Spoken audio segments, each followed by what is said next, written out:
नमस्कार दोस्तों। देखिए, सबसे पहले हम आपको थोड़ा अपडेट करना चाहते हैं। जो आपका पहले चैनल था शरद वर्मा द स्टडी चैनल, ये चैनल इसका नाम चेंज किया गया है पिछले कुछ दिनों में, और इसका नाम अब हो चुका है ऑनलाइन विद शरद। ठीक है, आपके चैनल का नाम अब हो चुका है ऑनलाइन विद शरद।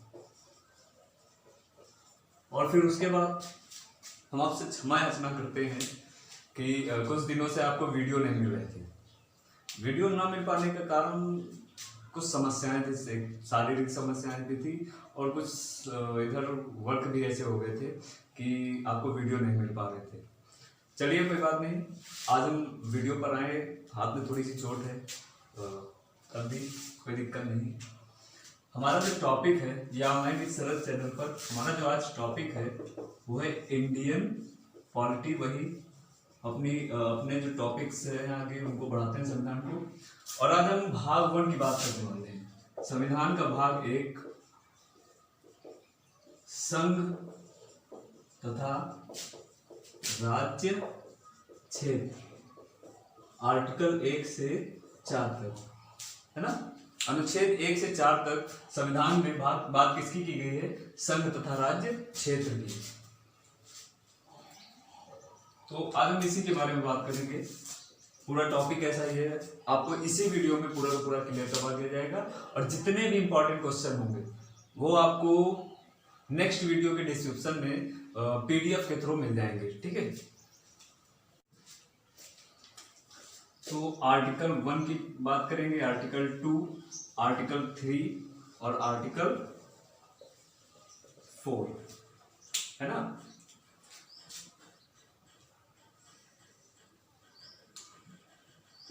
आर्टिकल 1 में देखिए, आर्टिकल 1 में ही लिखा हुआ है कि भारत ही इंडिया है या इंडिया ही भारत है। इंडिया यानी भारत किसका संघ होगा? राज्यों का संघ होगा या है। आप है लिख लीजिए क्योंकि ये अनुच्छेद है। आर्टिकल 2 देखिए, आर्टिकल 3 अभी रहने देते, बात करते हैं। आर्टिकल 2 की बात करते हैं। आर्टिकल 2 में संसद को एक शक्ति दी गई है। संसद को नए राज्यों के प्रवेश तथा स्थापना की शक्ति का प्रयोजन किया गया है ना। शक्ति का प्रयोजन मतलब संसद को शक्ति दी गई है। नए राज्यों का प्रवेश कौन करवा सकता है? संसद। नए राज्यों की स्थापना कौन करवा सकता है? संसद। ठीक है, ये शक्ति किसको मिली? संसद को। और किस आर्टिकल के अंतर्गत? आर्टिकल 2।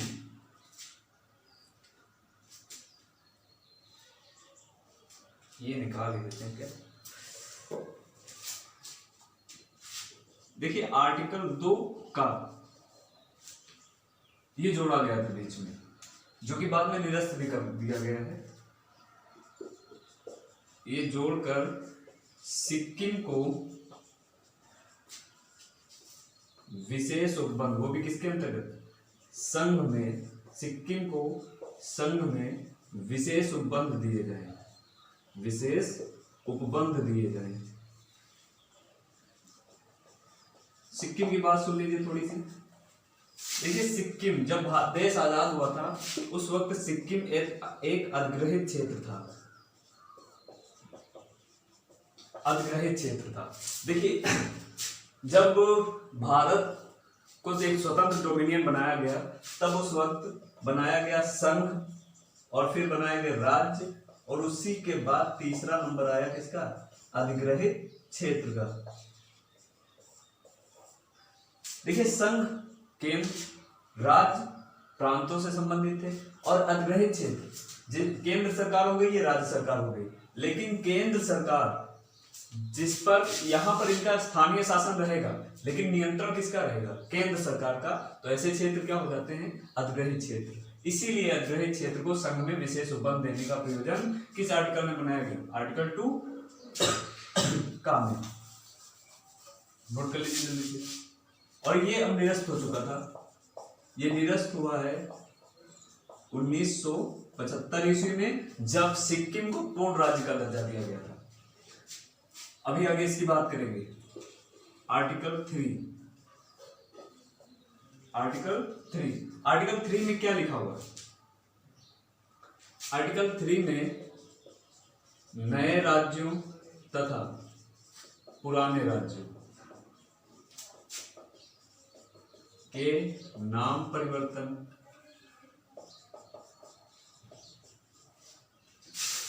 सीमा, क्षेत्रफल तथा भौगोलिक स्थिति का प्रयोजन, ये किस आर्टिकल में है? आर्टिकल 3 में। और आर्टिकल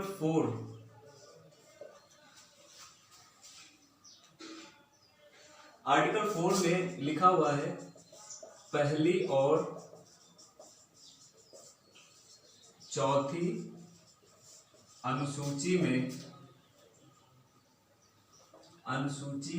के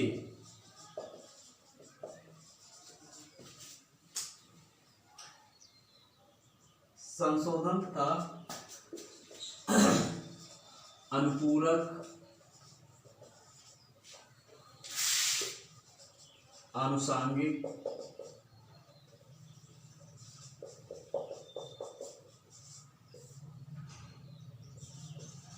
तथा अन्वेषिक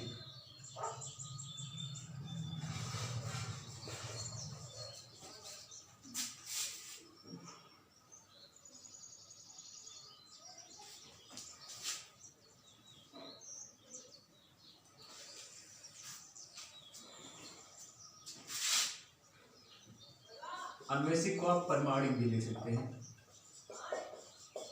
परिमाणिक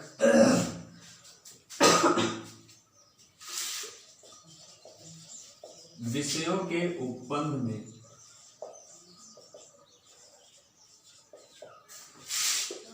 आर्टिकल 2 और आर्टिकल 3 में संशोधन की बात की गई। ठीक है, ये आपके आर्टिकल 1, आर्टिकल 2, आर्टिकल 2 का आर्टिकल 3, आर्टिकल 4 आपको ये समझ लेना है, लेकिन फोकस आपको 1, 2, 3, 4 पर करना है, क्योंकि ये हम निरस्त हो चुका है। कब निरस्त हुआ था? 1975 में, जब सिक्किम को पूर्ण राज्य का दर्जा दिया गया था। ये आपको पढ़ लेना है। और फिर अब बात करते हैं इसकी हिस्ट्री भी, संघ और राज्यों की हिस्ट्री भी।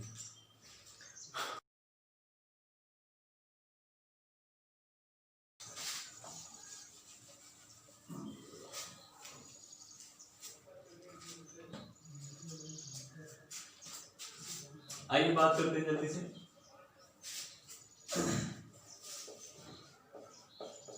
उन्नीस सौ 47 ईस्वी में भारत जो था वो 2 स्वतंत्र डोमिनियन में बट गया। आपका एक पाकिस्तान बनाया गया और एक बनाया गया हिंदुस्तान। उस वक्त भारत में, जब भारत आजाद हुआ है, उस वक्त भारत में कुल 552 रियासतें थी देसी। और अब हम बात करने जा रहे हैं किसकी? देसी रियासतों के एकीकरण की। भाई भारत में ब्रिटिश प्रांत थे। भारत 2 तरह का था। भारत में 2 तरह के क्षेत्र थे, एक तो ब्रिटिश प्रांत और दूसरा देसी रियासत। ब्रिटिश प्रांत जहां पर किसका शासन था? ब्रिटिश का शासन था। देसी रियासत जहां पर शाही शासन था, लेकिन कंट्रोल, नियंत्रण किसका था? ब्रिटिश का था। लेकिन शाही शासन और ब्रिटिश शासन में अंतर था। तो जो ब्रिटिश शासन के अंतर्गत आते थे उनको कह दिया गया क्या? ब्रिटिश भारत। और जो शाही शासन में थे उनको क्या कहा गया? देसी रियासतें। आपको पिछले वीडियो में बताया जा चुका है। अच्छा, इनकी संख्याएं कितनी थी? 552। जब भारत आजाद हुआ, भैया बना ये क्या? एक बन गया क्या? पाकिस्तान स्वतंत्र डोमिनियन, और एक बना भारत स्वतंत्र डोमिनियन। भारत में शामिल हो गई कितनी? 549 देसी रियासतें शामिल हो गई। शेष कितनी बची? शेष बची 3। और वो 3 शेष कौन कौन सी थी? एक हो गई आपकी जूनागढ़, दूसरी हैदराबाद और जम्मू कश्मीर। ये ऐसी थी जो शामिल नहीं हुई। जूनागढ़, हैदराबाद, जम्मू कश्मीर कब शामिल नहीं हुई? ये शामिल नहीं हुई 15 अगस्त 1947 ईस्वी तक। जूनागढ़ और हैदराबाद ने साफ साफ मना कर दिया शामिल होने के लिए, लेकिन जम्मू कश्मीर के राजा हरि सिंह जो थे, राजा हरि सिंह ने अपना मौन धारण कर लिया। अच्छा, इन तीनों में कोई चीज कॉमन थी, इसीलिए शामिल नहीं हुई। जूनागढ़ जिसकी अधिकांश जनता हिंदू थी लेकिन शासक मुस्लिम था। हैदराबाद जिसकी अधिकांश जनसंख्या हिंदू थी लेकिन शासक मुस्लिम था। लेकिन जम्मू कश्मीर जिसकी अधिकांश जनसंख्या मुस्लिम थी लेकिन शासक हिंदू था। ठीक है, तो इन दोनों लोगों ने तो साफ साफ मना कर दिया, लेकिन इन्होंने मौन धारण कर लिया। लेकिन कैसे शामिल हुए? आइए अलग अलग रियासतों की बात कर लेते जल्दी से।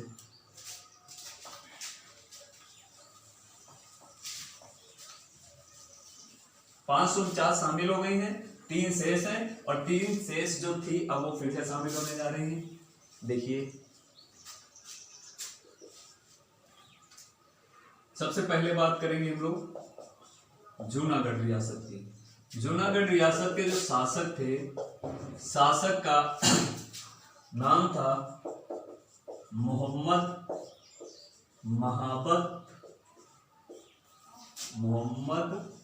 महाबत खान जी। ये शासक थे किसके? जूनागढ़ के। ठीक है, और यहाँ की अधिकांश जनसंख्या जो थी वो हिंदू थी।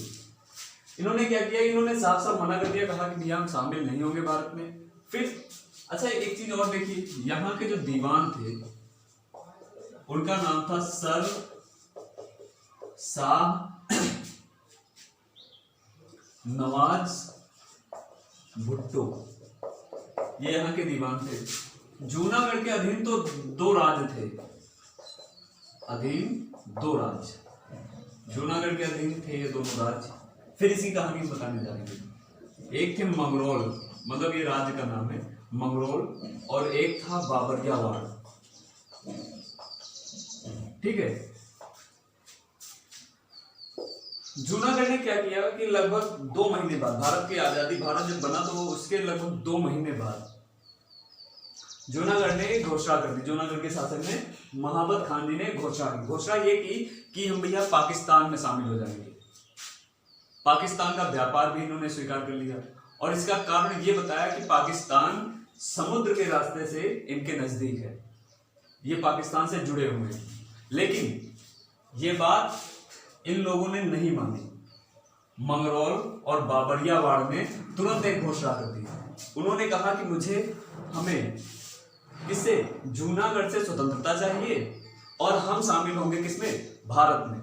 ये घोषणा कर दी मंगरोल और बाबरियावाड़ ने। जब ये घोषणा हो गई तो मोहम्मद महाबत खान जी, इन्होंने क्या किया? मंगरोल और बाबरियावाड़ पर आक्रमण करवा दिया। आक्रमण करवाने पर जब लगभग कुछ दिनों तक युद्ध चलता रहा इन दोनों लोगों के बीच में, तब जाकर मंगरोल और बाबरियावाड़ ने संयुक्त रूप से भारत सरकार से मदद की अपील की, और मदद की अपील करने के बाद भारत सरकार ने इनकी मदद की, और तब जाकर ये मामला भारत सरकार में आ गया। भारत सरकार ने क्या किया कि इनका मामला पहुंचाया जूनागढ़ की अदालत में, और फिर जूनागढ़ की अदालत ने एक फैसला दिया। 4 नवंबर 1947 ईस्वी को एक फैसला आया। फैसला आया भारत सरकार के आमंत्रण का। जूनागढ़ की अदालत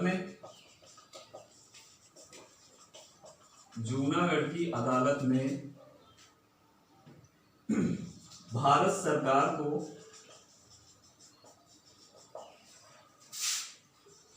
जूनागढ़ के प्रशासन का आमंत्रण दिया और कहा कि आइए भैया आप यहाँ का प्रशासन संभाल लीजिए। ये आमंत्रण हो गया, और तब जाकर और आमंत्रण का जो आधार बनाया गया वो आधार था जनमत संग्रह।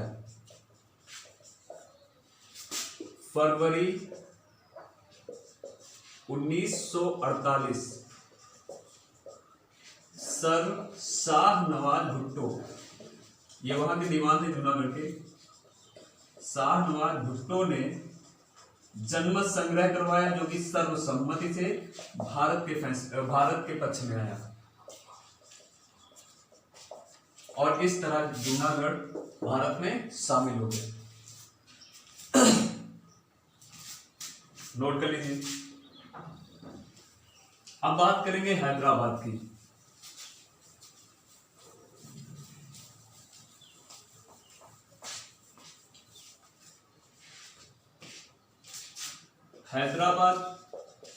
हैदराबाद के शासक थे निजाम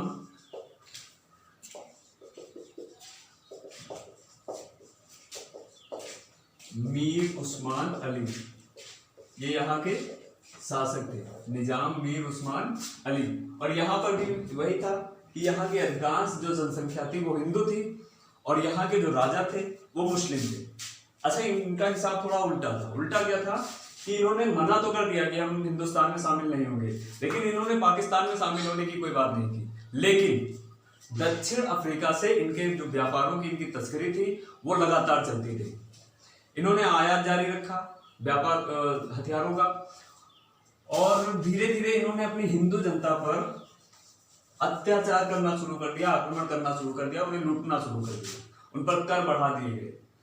तो इनकी जो जनता थी वो परेशान होकर भारत सरकार के पास आई, और आहत होकर जब वो भारत सरकार के पास आई तो भारत सरकार ने एक सैनिक ऑपरेशन का फैसला लिया। और सैनिक ऑपरेशन जो किया गया वो 13 सितंबर को किया गया, 1948 को एक सैनिक ऑपरेशन शुरू किया गया, और इस ऑपरेशन का नाम था अपोलो ऑपरेशन पोलो।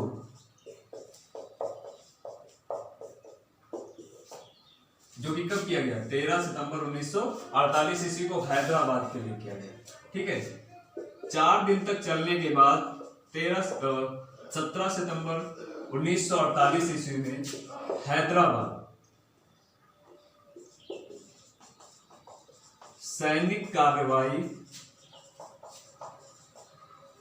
के द्वारा भारत में शामिल हो गया।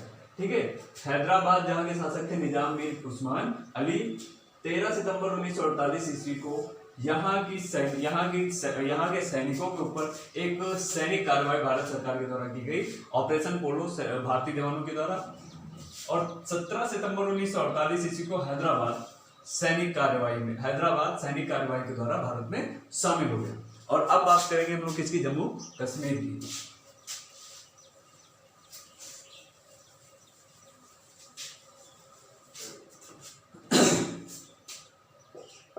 J&K, जम्मू कश्मीर।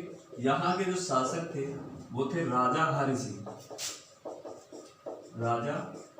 सिंह, और इनके जो प्रतिनिधि थे, प्रमुख प्रतिनिधि,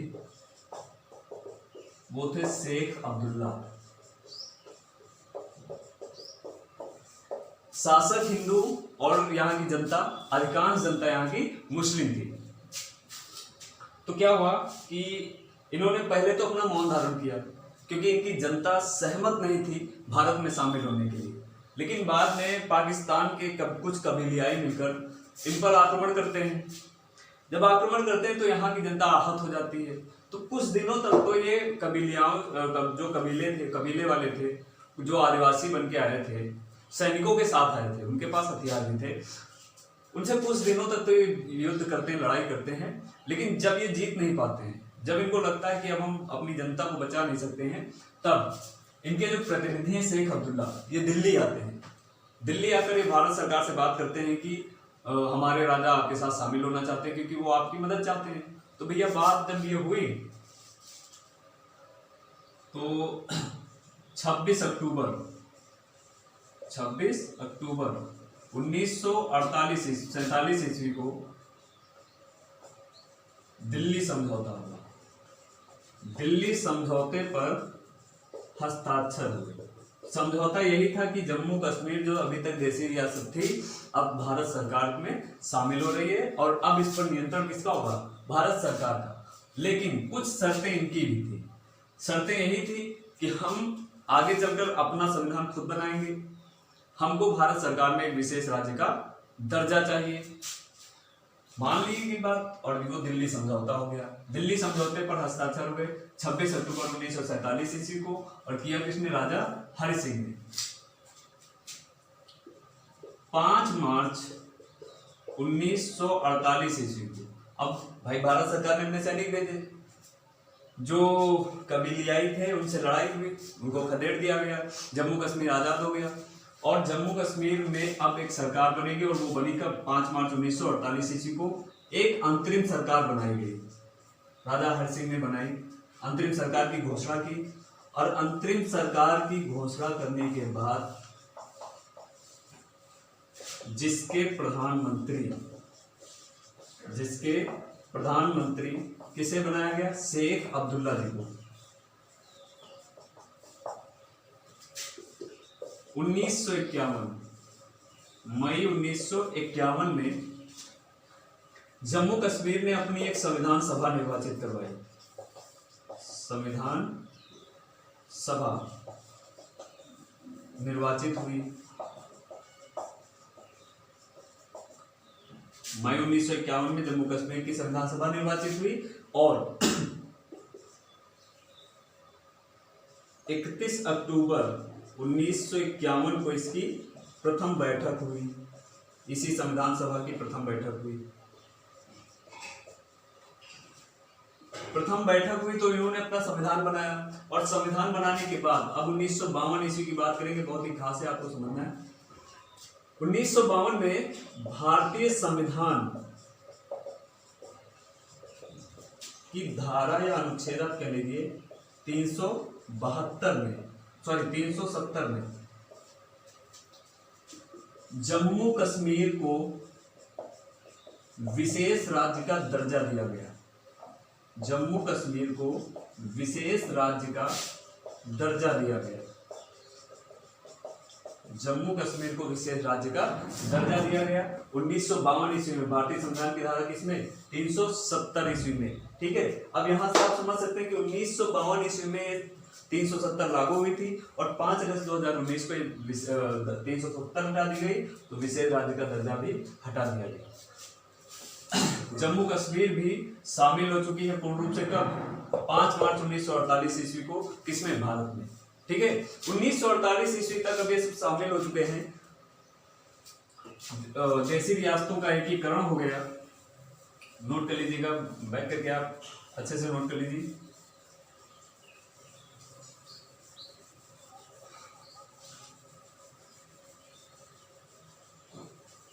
देखिए 1948 ईस्वी तक देशी रियासतों का एकीकरण हो गया। अब जब देशी रियासतों का एकीकरण हुआ तो क्या हुआ कि राज्यों का पुनर्गठन शुरू हो गया। राज्यों का पुनर्गठन होकर टोटल 29 राज्य बनाए गए। ठीक है, और 29 राज्य बनाने के बाद उनको 4 भागों में बांटा गया, और वो भाग बनाए गए कौन? कितने? भाग का, भाग खा, भाग गा और भाग घा। अब इसमें देखो ये ब्रिटिश भारत के क्षेत्र थे, और ऐसे ब्रिटिश भारत के क्षेत्र थे, ब्रिटिश भारत के राज्य थे जहां पर शासन किसका था? गवर्नर का। जहां पर शासन गवर्नर का था। भाग खा में शाही शासन, देशी रियासतों की बात आप समझ सकते हैं। शाही शासन के अधीन, भाई जो स्वेच्छा से शामिल हो रही हैं देशी रियासतें, तो उनकी शर्तें माननी पड़ेगी। भले ही आप उन पर शासन करें, लेकिन आपको शर्तें माननी पड़ेंगी, और वही थे शाही शासन। शाही शासन के अधीन कितने थे? 9 राज्य विधानमंडल थे। 9 राज्य विधानमंडल। और ये ब्रिटिश भारत के ऐसे राज्य जहां पर गवर्नर का शासन था, ये टोटल थे 9। और ये भी देखिए कितने हैं? 9। भाग, देखिए ऐसे ब्रिटिश भारत के राज्य जहां पर शासन किसका था? मुख्य आयुक्त का शासन होता है।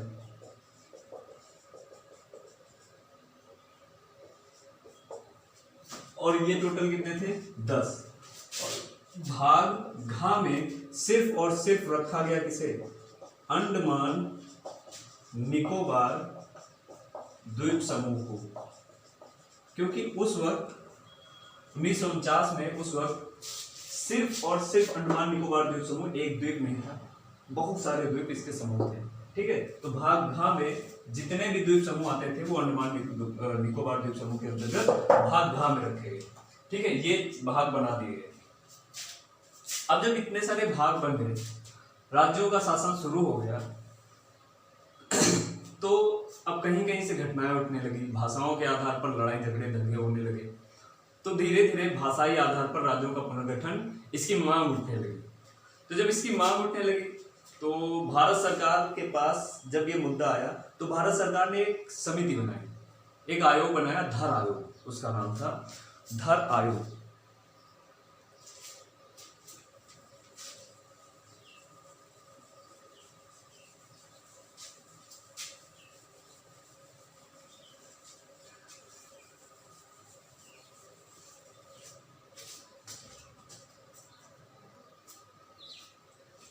धर आयोग की स्थापना जून 1948 ईस्वी में ही हो गई थी, तब जब भारत सरकार के पास मुद्दा आया था।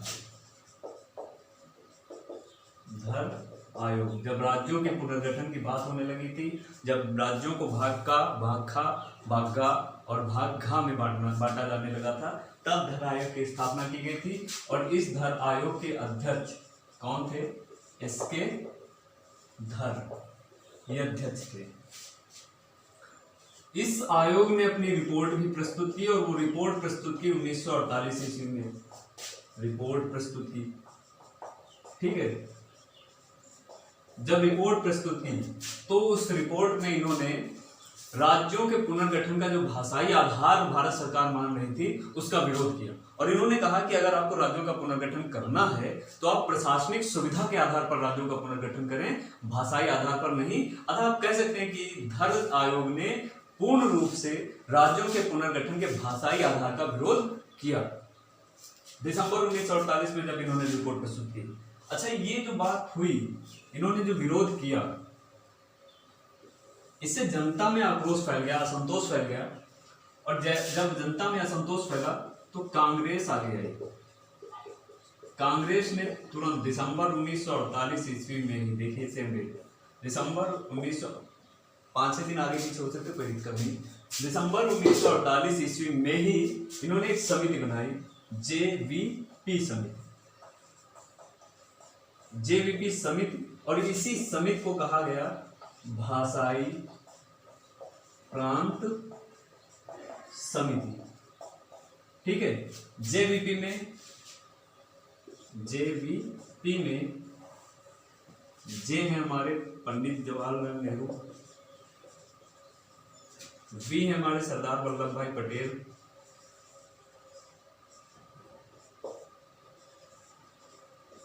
ठीक है, और पी है पट्टाभी सीतारमैया, पी सीतारमैया, अध्यक्ष पंडित जवाहरलाल नेहरू। इस समिति, जेवीपी समिति के अध्यक्ष कौन थे? पंडित जवाहरलाल नेहरू। और इन्होंने अपनी रिपोर्ट प्रस्तुत की। इस समिति की जो रिपोर्ट आई है वो रिपोर्ट आई है किसमें? अप्रैल 1949 में। और इन्होंने भी राज्यों के पुनर्गठन के भाषाई आधार का विरोध किया। अच्छा, तो दो समितियों ने भाषाई आधार का विरोध कर दिया तो भारत सरकार ने सोचा कि चलो ठीक है, भाषाई आधार सही नहीं है, तब तक वो शांत बैठे रहे। लेकिन कांग्रेस कार्यकर्ता जो भाषाई आधार की मांग कर रहे थे वो शांत नहीं बैठे। 1949 से 1950 के बीच में बहुत सारे कांग्रेसी कार्यकर्ताओं ने अनशन किए, धरने दिए, प्रदर्शन किया सड़कों पर आकर। और उन्हीं में शामिल थे पी श्रीरामुलु, जो कि मद्रास के थे और तेलुगु भाषी थे। पी श्रीरामुलु ने तेलुगु भाषा के आधार पर एक नए राज्य के गठन की मांग की और उन्होंने आमरण अनशन शुरू कर दिया। और आमरण अनशन शुरू करने के बाद लगभग 56 दिनों के बाद उनकी मृत्यु हो गई। पी श्रीरामुलु जो कि मद्रास के थे, उनकी आमरण अनशन के कारण 56 दिनों के बाद उनकी क्या हो गई, मृत्यु हो गई। कांग्रेसी कार्यकर्ता थे, और जब मृत्यु हो गई तब जाकर भारत सरकार को झुकना पड़ा इसके आगे। भाषाई आधार पर उनको एक राज्यों का पुनर्गठन शुरू करना पड़ा। और इसी क्रम में अक्टूबर 1953 ईस्वी को एक नया राज्य बनाया गया। तेलुगु भाषा को अलग करके मद्रास से एक नया राज्य बनाया गया, और उस राज्य का नाम था आंध्र प्रदेश। आपसे क्वेश्चन पूछा जाता है कि भाषाई आधार पर पुनर्गठित सबसे पहला राज्य कौन सा था? आंध्र प्रदेश। और कब पुनर्गठित हुआ? अक्टूबर 1953 ईस्वी में। आइए बात करते हैं।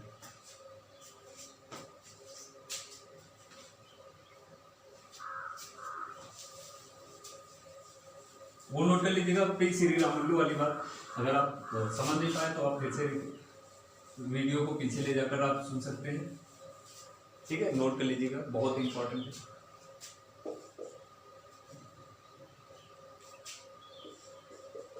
अक्टूबर 1953 ईस्वी में भाषाई आधार पर पुनर्गठित सबसे पहला राज्य कौन सा है? आंध्र प्रदेश। ठीक है। अच्छा, जब एक राज्य पुनर्गठित हो चुका है तो अब पुनर्गठन मतलब भाषा के आधार पर पुनर्गठन की बात चलने लगी, मांग बढ़ने लगी। जब मांग बढ़ने लगी तो सरकार को विवश होना पड़ा, और सरकार विवश जब हो गई तो सरकार ने एक आयोग बनवाया।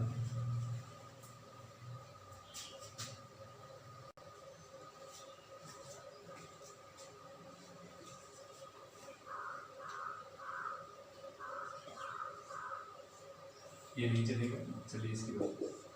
दिसंबर 1953 ईस्वी में एक आयोग आया, और इस आयोग को दो तरह से जाना जाता है। एक तो फजल अली आयोग इसका नाम है। ठीक है, फजल अली आयोग जो कि 3 सदस्यीय था। देखिए इसके तीनों सदस्य के.एम. पनिक्कर, और दूसरे हैं इनके यही है फजल अली जी, और तीसरे हैं H.N. कुंजर। ठीक है, और अध्यक्ष कौन? फजल अली, ये अध्यक्ष थे।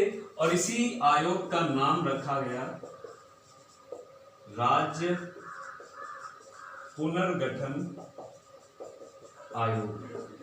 ठीक है, ये आयोग हो गया। तो इस आयोग ने अपनी रिपोर्ट दी, और रिपोर्ट दी इन्होंने जून 1955 ईस्वी में।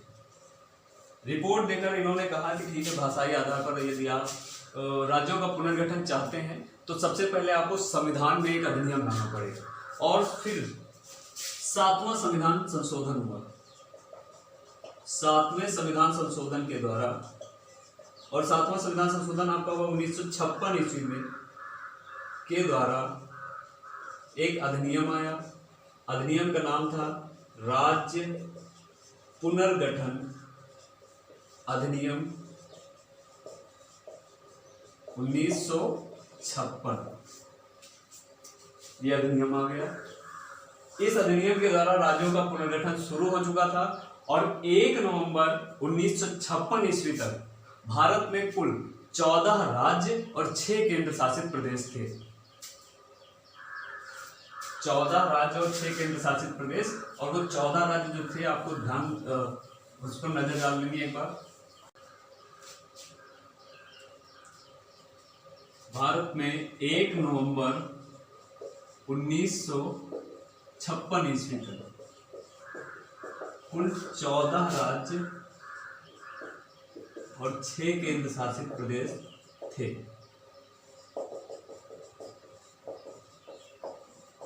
6 केंद्र शासित प्रदेश थे। आइए बात कर लेते जल्दी से 14 राज्यों की। वो जो 14 राज्य थे आपके और 6 केंद्र शासित प्रदेश, ताकि आगे जब अभी राज्यों का पुनर्गठन शुरू हो जाएगा तो आपको कोई कंफ्यूजन ना रहे। सबसे पहला आपका कौन सा था? आंध्र प्रदेश। 1953 में, है ना। आंध्र प्रदेश, फिर असम, फिर बिहार, फिर बम्बई। देखिए मुंबई नहीं लिख रहे हैं हम, ना महाराष्ट्र लिख रहे हैं, हम लिख रहे हैं क्या, बम्बई। फिर केरल,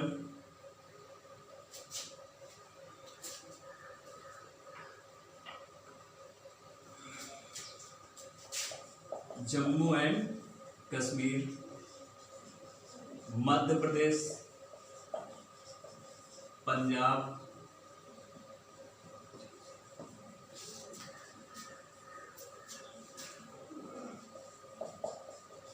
उड़ीसा, उत्तर प्रदेश, पश्चिम बंगाल,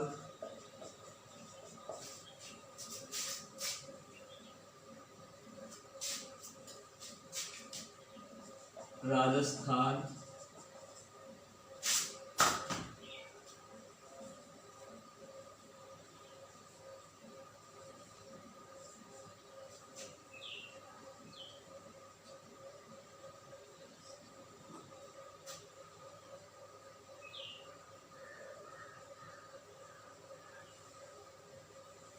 देखिए आंध्र प्रदेश, असम, बिहार, बम्बई, केरला, जम्मू कश्मीर, मध्य प्रदेश, पंजाब, उड़ीसा, उत्तर प्रदेश, पश्चिम बंगाल, राजस्थान, मद्रास और मैसूर। ये टोटल 14 राज्य थे। आपको 14 आप सीक्वेंस करके ऐसे नोट कर लीजिएगा। ये इसके नीचे आएगा मद्रास, के नीचे मैसूर, ठीक है। तो 14 राज्य हो गए। केंद्र शासित प्रदेशों की जब बात करेंगे हम, कितने, 1, 6, सिर्फ 6 केंद्र शासित प्रदेश हैं। आइए, अंडमान निकोबार द्वीप समूह,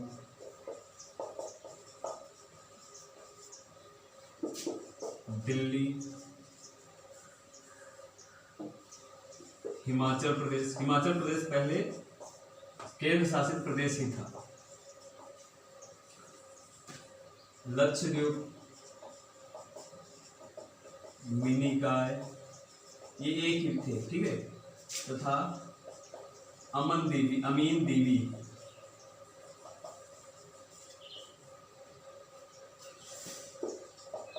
मणिपुर और आई थिंक मिजोरम, नहीं त्रिपुरा, मणिपुर और त्रिपुरा, ये 6 केंद्र शासित प्रदेश थे। आप नोट कर लीजिए, फिर आगे बात करते हैं।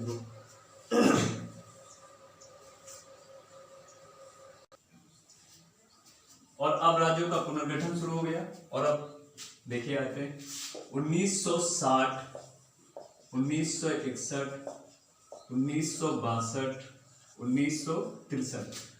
1960 में सबसे पहले क्या हुआ, बाद में बात करते हैं। बम्बई में 2 भाषी क्षेत्र थे। एक मराठी भाषा का क्षेत्र था और एक गुजराती भाषा का क्षेत्र था। मराठी भाषा से बनाया गया महाराष्ट्र, जो कि बम्बई का क्षेत्र ही था। गुजराती भाषी क्षेत्र को अलग किया गया और इसको गुजरात नाम देकर भारत के 15वें राज्य के रूप में पुनर्गठित किया गया। आपको सीक्वेंस भी याद रखना, गुजरात 15वां राज्य। 1961 ईस्वी में दादर नागर हवेली की बात करेंगे। दादर नागर हवेली, दादर नागर हवेली जो कि 1954 ईस्वी तक यह पुर्तगालियों के शासन में थी। 1954 में पुर्तगालियों ने इसे भारत सरकार के सुपुर्द तो कर दिया, लेकिन यहाँ पर शासन भारत सरकार का नहीं था। ये लोग स्थानीय शासन चलाते थे। लेकिन 1961 ईस्वी में इसे पूर्ण रूप से केंद्र शासित प्रदेश घोषित कर दिया गया। केंद्र शासित प्रदेश घोषित कर दिया गया और संविधान संशोधन हुआ तब, 10वां संविधान संशोधन। 10वें संविधान संशोधन ने दादर नागर हवेली 1961 में दादर नागर हवेली को केंद्र शासित प्रदेश घोषित किया गया। 1962 ईस्वी में 12वें संविधान संशोधन के द्वारा, आप सीए लिख सकते हैं, कॉन्स्टिट्यूशनल अमेंडमेंट, ठीक है, 12वें संविधान संशोधन के द्वारा किसको, गोवा तथा दमन और दीव, दमन एवं दीव, इसको भी केंद्र शासित प्रदेश घोषित किया गया 12वें संविधान संशोधन 1962 ईस्वी के द्वारा। गोवा, दमन और दीव ये 1954 ईस्वी तक फ्रांस के शासन में रहा, लेकिन फिर एक ऑपरेशन विजय के तहत गोवा, दमन और दीव को भारत सरकार ने आजाद करवाया।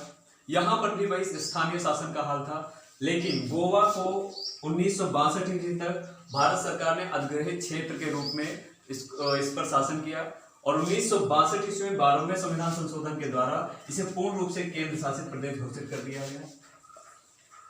1963 ईस्वी में फ्रांस के शासन में एक और क्षेत्र था भारत का, और वो था पुडुचेरी। पुडुचेरी को भी 1963 ईस्वी में केंद्र शासित प्रदेश घोषित किया गया।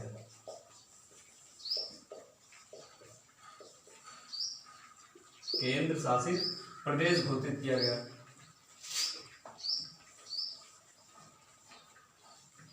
उन्नीस सौ 63 ईस्वी में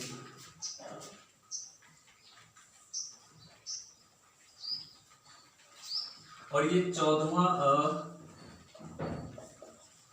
कॉन्स्टिट्यूशन अमेंडमेंट था, संविधान संशोधन था 1963 में। 1963 में नागा पहाड़ियां, ठीक है, नागा पहाड़ियों का एक क्षेत्र था, तथा असम के जो बाहर था एक त्वेंसांग क्षेत्र, असम के बाहर त्वेंसांग क्षेत्र, इसको जोड़कर एक राज्य बनाया गया, और उस राज्य का नाम था क्या, नागालैंड, जो कि भारत का 16वां राज्य था।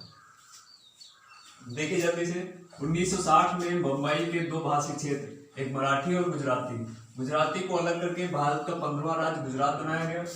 1961 में 10वें संविधान संशोधन के द्वारा दादर नगर हवेली को केंद्र शासित प्रदेश घोषित किया गया। 1962 में 12वें संविधान संशोधन के द्वारा गोवा, दमन और दीव को केंद्र शासित प्रदेश घोषित किया गया। 1963 में पुडुचेरी को केंद्र शासित प्रदेश घोषित किया गया 14वें संविधान संशोधन के द्वारा। 1963 में नागा पहाड़ियों को और असम के बाहर के त्वेंसांग को जोड़कर नागालैंड राज्य बनाया गया 16वें राज्य के रूप में।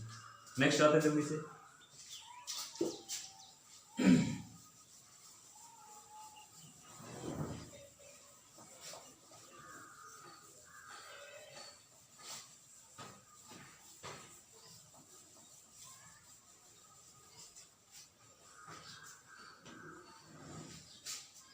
आइए बात करते हैं 1966 ईस्वी की। 1966 में आया पंजाब पुनर्गठन अधिनियम, पंजाब पुनर्गठन अधिनियम, जिसके तहत क्या किया गया कि पंजाब में भी दो भाषी क्षेत्र थे। कुछ लोग थे जो पंजाबी बोलते थे और कुछ लोग थे जो हिंदी बोलते थे। तो पंजाबी से पंजाब तो बन गया, लेकिन हिंदी से पंजाब नहीं बन रहा था, हिंदी से बनाया गया क्या, हरियाणा। तो 1966 ईस्वी में हरियाणा को भारत के 17वें राज्य के रूप में इसे पूर्ण राज्य का दर्जा दिया गया, और साथ ही चंडीगढ़ को केंद्र शासित प्रदेश घोषित किया गया, केंद्र शासित प्रदेश घोषित किया गया। 1971 ईस्वी में 1971 ईस्वी में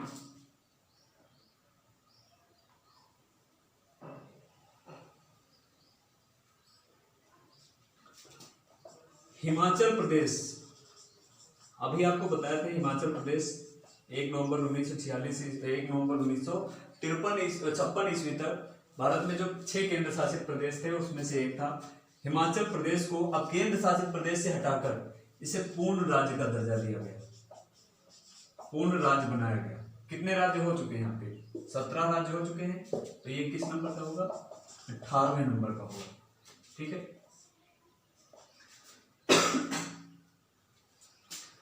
1972 ईस्वी में इसी क्रम में 3 राज्य बनाए गए।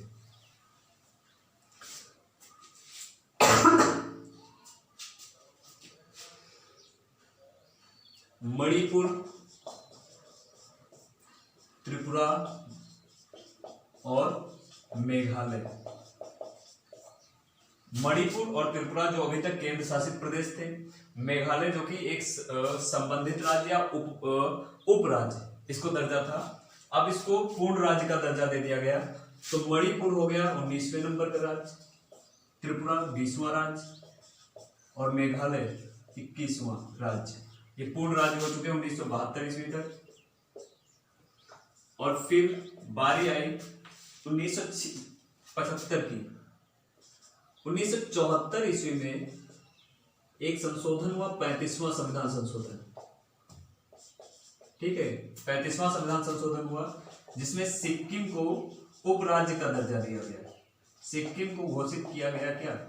उपराज्य। लेकिन फिर 1975 ईस्वी में 36वां संविधान संशोधन हुआ और इसके अंतर्गत सिक्किम को पूर्ण राज्य घोषित कर दिया गया। ठीक है, 21 हो चुके, 22वां राज्य।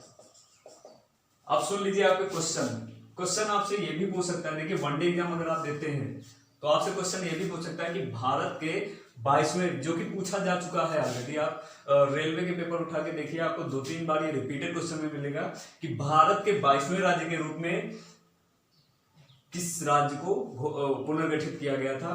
तो राज्य है आपका कौन सा? सिक्किम।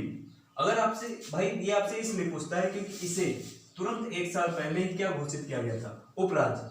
1974 में 35वें संविधान संशोधन के द्वारा सिक्किम को क्या घोषित किया गया? उपराज्य। लेकिन 1975 ईस्वी में फिर से एक संविधान संशोधन हुआ, 36वां संविधान संशोधन, जिसमें सिक्किम को पूर्ण राज्य घोषित किया गया। ठीक है, इसलिए आपको ये जरूर याद रखना है। आपसे ये सीक्वेंस भी पूछ सकता है, ये सन भी पूछ सकता है और ये भी पूछ सकता है कि हिमाचल प्रदेश इससे पहले क्या था। वनडे एग्जाम अगर आप नहीं देते हैं, आप डिस्क्रिप्शन में आप डिस्क्रिप्टिव एग्जाम देते हैं, कोई आपसे ज्यादा जैसे पीसीएस लेवल का एग्जाम देते हैं या फिर आप बीओ का एग्जाम देते हैं, तो आपसे क्वेश्चन क्या पूछेगा कि 1971 ईस्वी में जब हिमाचल प्रदेश को एक पूर्ण राज्य का दर्जा दिया गया, 18वें नंबर का पूर्ण राज्य का दर्जा दिया गया, उसके पहले यह क्या था या इस पर शासन किसका था? तो शासन भाई ये केंद्र शासित प्रदेश था, तो शासन किसका रहा होगा? संघ का या केंद्र का। ठीक है, नोट कर लीजिए।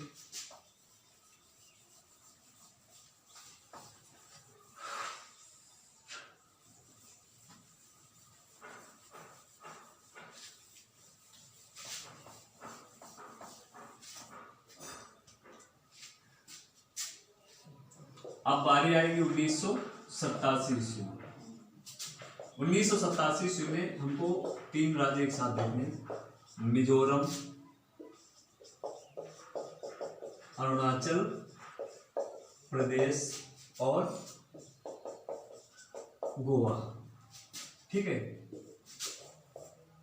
1987 ईस्वी में देखिए गोवा अभी तक, याद ध्यान दीजिए आप चलिए 1961 ईस्वी 62 ईस्वी में 1962 ईस्वी में गोवा को केंद्र शासित प्रदेश 12वें संविधान संशोधन के द्वारा केंद्र शासित प्रदेश घोषित किया गया था, लेकिन अब इसे पूर्ण राज्य का दर्जा मिलने जा रहा है। मिजोरम को 23वें नंबर का राज्य बनाया गया, पूर्ण राज्य का दर्जा दिया गया। अरुणाचल प्रदेश को पूर्ण राज्य का दर्जा दिया गया और गोवा को भी पूर्ण राज्य का दर्जा दिया गया। इसके बाद सन आएगा कौन सा? 2000 में नवंबर की बात होगी, 4 नवंबर, 5 नवंबर और 9 नवंबर। 4 नवंबर 2000 को एक राज्य घोषित हुआ, पुनर्गठित हुआ, छत्तीसगढ़। 5 नवंबर 2000 को राज्य पुनर्गठित हुआ, उत्तराखंड। 9 नवंबर 2000 को राज्य पुनर्गठित हुआ, झारखंड। छत्तीसगढ़ मध्य प्रदेश से पुनर्गठित किया गया, उत्तराखंड यूपी से पुनर्गठित हुआ और झारखंड बिहार से पुनर्गठित किया गया। ठीक है। अप्रैल 2014 को तेलंगाना, जो कि 29वां राज्य था, ये 26, ये 27वां और ये 28वां। तेलंगाना 29वां राज्य था और किससे पुनर्गठित किया गया है? आंध्र प्रदेश से। ठीक है, अप्रैल 2014 में तेलंगाना राज्य पुनर्गठित हुआ, आंध्र प्रदेश से पुनर्गठित किया गया। फिर आइए बात करते हैं 5 अगस्त को। 5 अगस्त 2019 को धारा 370 हटाई गई। तो भाई जम्मू कश्मीर को जो अभी तक दर्जा मिला था क्या, विशेष राज्य का, वो भी तो हट जाएगा। और तब जाकर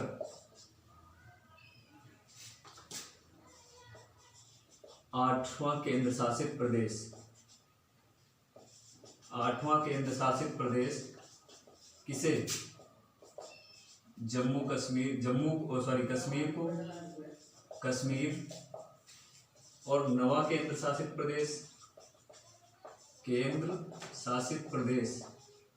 किसे?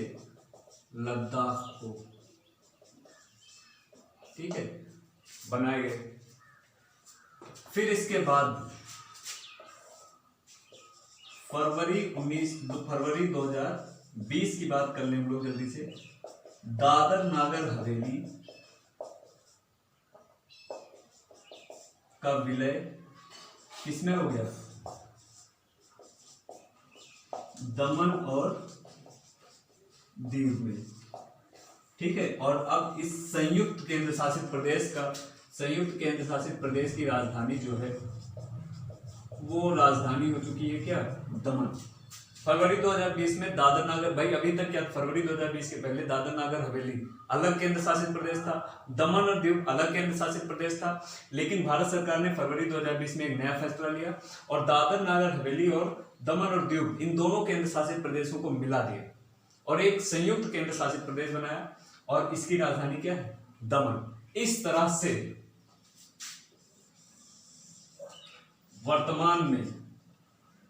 वर्तमान भारत में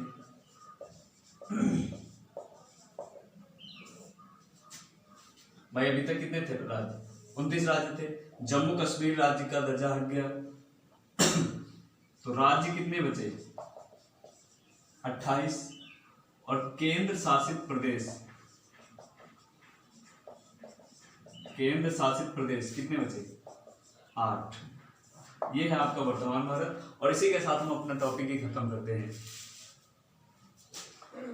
आप पढ़ लीजिए, अच्छे से समझ लीजिए और वीडियो को लाइक करना, कमेंट करना या शेयर करना। अगर आपको कोई भी दिक्कत होती है आप कमेंट बॉक्स में आके बता सकते हैं। कोई भी आपको क्वेश्चन पूछना है आप कमेंट बॉक्स में आ जाइए। और वीडियो की जो लिंक है वो आप ज़्यादा से ज़्यादा शेयर कीजिए। बाकी इससे ज़्यादा और हम क्या कह सकते हैं? पढ़िए लिखिए। धन्यवाद।